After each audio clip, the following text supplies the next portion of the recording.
Les Juifs de Bukhara, également connus sous le nom de Juifs d'Asie centrale, Bukhari, Israel ou Yehudi, représentent un sous-groupe ethno-confessionnel et ethno-linguistique de la diaspora juive. Le terme « Juif de Bukhara » s'applique à tous les Juifs vivant en Asie centrale, bien qu'ils aient historiquement habité non seulement Bukhara, mais aussi d'autres villes de la région. Les historiens proposent plusieurs versions de l'origine de ce nom. L'une le relie à Tamerlan, qui après la prise de Bukhara, a déplacé plusieurs centaines de familles à Samarcande. Tamerlan a nommé la nouvelle communauté juive à Samarcande, Bukhari, CI, qui pourrait être à l'origine de CI-Tem. Une autre version explique l'origine du nom par le fait que lors de l'annexion du Turkestan à la Russie, les autorités russes distinguaient les Juifs autochtones des Russes. Comme la plus grande communauté juive résidait à Bukhara, tous les Juifs d'Asie centrale ont commencé à être appelés Juifs de Bukhara. Si un nom a été conservé même pendant l'époque soviétique pour les Juifs autochtones d'Ouzbékistan et du Tadjikistan, bien qu'il apparaisse rarement dans les documents officiels. Avant-guerre, les Juifs d'Asie centrale étaient appelés locaux ou autochtones, et après la guerre, les documents mentionnaient souvent simplement Juifs sans précision. Les principales communautés des Juifs de Bukhara au XXe siècle se situaient à Bukhara, Samarcande, dans les villes de la vallée de Fergana et à Tachkent. Les euthonymes des Juifs d'Asie centrale incluent les mots Yahudi, Israël et Jivu, reflétant leur identité ethnique et religieuse. La population utilise le terme ancien Jugut, qui est apparu à époque de la Perse sassanide zoroastrienne. Ce terme reflète l'histoire et la culture séculaire de la communauté juive de la région. Les plus célèbres femmes juives de Bukhara contemporaine sont les chanteuses Nasiba Abdullayeva, Diana Sharapova, Nargiz Zakirova, la danseuse Malika Kalontarova et l'actrice Diana Yagofarova. Parmi les femmes célèbres figurent les épouses des anciens présidents d'Islande et du Turkménistan, Dorit Musaeva et Musa Niyazova, qui ont contribué au développement de la communauté et de la culture. Selon le recensement de 1979, la population des Juifs de Bukhara en Union soviétique au début des années 80 était d'environ 40 000 personnes. Après la dissolution de l'Union soviétique, l'émigration a considérablement augmenté et de nombreux Juifs de Bukhara ont émigré en Israël, aux États-Unis, en Autriche et dans d'autres pays. Actuellement, les communautés juives en Asie centrale sont au bord de la disparition en raison de nombreux facteurs sociaux et démographiques. Aujourd'hui en Israël, existe la plus grande communauté juive de Bukhara au monde, environ 150 000 personnes, qui préservent les traditions et la culture. En États-Unis et au Canada, résident environ 60 000 Juifs de Bukhara, qui soutiennent activement leur identité et leurs traditions. Comment les Juifs sont-ils arrivés en Asie centrale? Il existe plusieurs théories et légendes reflétant l'histoire ancienne d'une communauté de plus de 2000 ans. Selon une légende, les premiers Juifs sont apparus en Asie centrale avant la fondation de Bukhara, il y a plus de 2500 ans CE, qui soulignent les racines profondes de la communauté. Le roi perse Cyrus le Grand a conquis Babylone et a permis aux Juifs captifs de retourner en Judée, mais certains ont choisi de rester en Perse, donnant ainsi naissance aux Juifs persans. C'est ainsi que se sont formés les Juifs persans, dont une partie a ensuite migré en Asie centrale, créant des traditions culturelles uniques et préservant des coutumes anciennes. Les tribus qui ont rejoint l'armée de Cyrus le Grand se sont retrouvées en Bactriane, sur le territoire de l'actuel Afghanistan. Quand sont-elles apparues pour la première fois dans ces régions? Dès le 1er siècle de notre ère, dans les Actes des Apôtres, il est fait mention de Juifs partent avec leur propre langue, vivant sur ces terres. Dans le Talmud du 5e siècle, on discute de la communauté juive de Marwana, c'est-à-dire de la ville de Merv.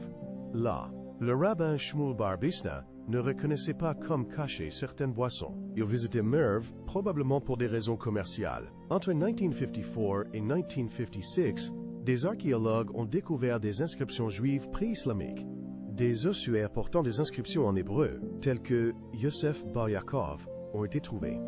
Ces artefacts datent du 5e au 7e siècle de notre ère. Pendant la période pré-islamique, il existait également une communauté juive en Khwarezm.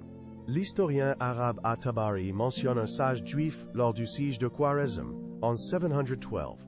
Les chercheurs pensent que les Juifs arrivaient dans la région avec des caravanes commerciales, s'installaient et restaient, trouvant des occupations sur ces nouvelles terres.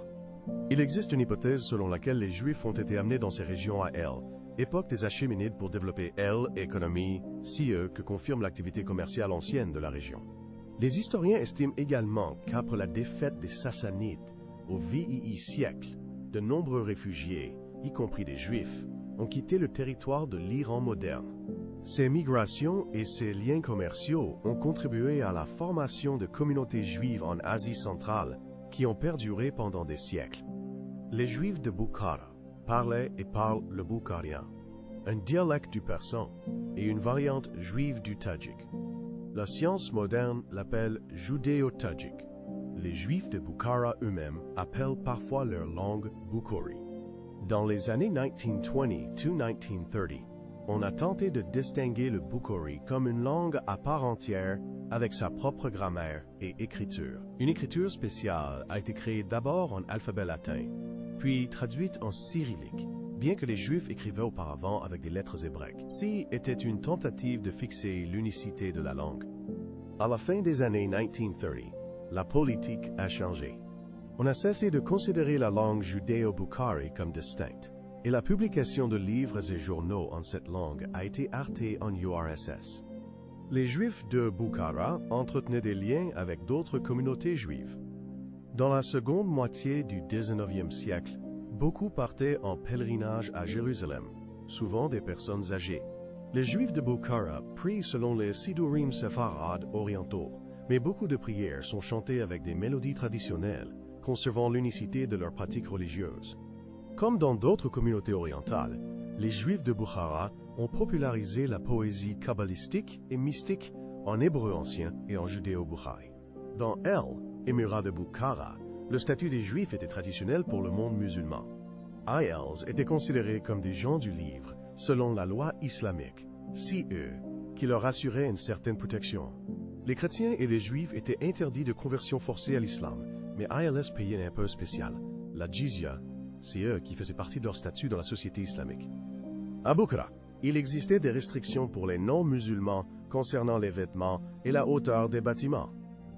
Les conversions forcées à l'islam étaient interdites, mais il y avait parfois des malentendus et des manipulations. Un juif converti à l'islam ne pouvait pas revenir en arrière, car pour un musulman, le passage à une autre religion était puni de mort. Ci était un chemin à sens unique. Le poème Boukhariot des Juifs, les 7 frères, est connu, racontant une conversion forcée à l'islam. Ces cas étaient rares, mais réels. À Bukhara, il y avait une communauté de musulmans néoconvertis. Cela, ci qui en tadjik, signifie ni ceci ni cela. IL's Conservant Secretement, certaines coutumes juives. Les Juifs de Bukhara vivaient dans des quartiers, mahalla ou ILS, pratiquaient des métiers typiques et des niches économiques. Par exemple, la teinture des tissus en bleu indigo. La broderie en or était l'un des métiers traditionnels des Juifs de Bukhara. Leurs tubateka ornées d'or sont célèbres, symboles de savoir-faire et de culture. La modernisation parmi les Juifs de Bukhara a commencé avant la Révolution russe. Des livres publiés par Shimon Hoch arrivaient de Jérusalem. En 1910, le marchand Rahamim Davidbaev a apporté de Pologne une presse avec des caractères hébraïques et a commencé à publier le journal Rahamim. En 1914, Davidbaev a publié le premier livre juif en Asie centrale, une traduction en judéo-bukhari, des contes des Mille et une nuits. Ensuite est venue l'autorité soviétique. La modernisation socialiste a commencé, mais dans les années 30, beaucoup ont été arrêtés, les écoles et journaux juifs ont été fermés.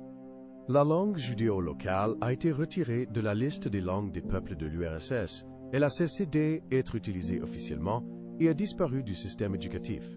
Dans les années 70, l'émigration des Juifs soviétiques vers Israël a commencé, y compris de nombreux Juifs boukhariens qui cherchaient une nouvelle vie. Après la dissolution de l'URSS, l'émigration s'est intensifiée. Les Juifs partaient aux États-Unis et en Israël, où leur vie culturelle a commencé à s'épanouir. En Amérique, il y a eu la création de synagogues, d'écoles, de journaux et d'organisations, y compris le Congrès mondial des Juifs boukhariens, dirigé par Levi Levaev. Le journal Bukharian Times paraît en anglais, couvrant les nouvelles et événements de la communauté judéo-bukharique. En Amérique, il y a beaucoup de restaurants cachés avec des plats tels que les brochettes, le plov boukharique, baksh, les galettes et les cheburek. La cuisine judéo-boukharique ressemble à la cuisine ouzbek et tadjik, mais elle respecte le kashrut. Aucun mélange de produits laitiers et carnés n'est préparé ensemble. Le plov dans la version juive s'appelle baksh. Il est préparé avec des herbes au lieu de carottes, sia, qui lui donnent un goût et un aspect unique. En Israël, les Juifs boukhariens sont également actifs. ILS ont leur propre centre culturel avec un musée où se tiennent conférences et expositions. Des livres sont publiés et des prix sont décernés. Par exemple, Juif de Bukhara de l'année CE, qui soutient et développe les traditions de CE People.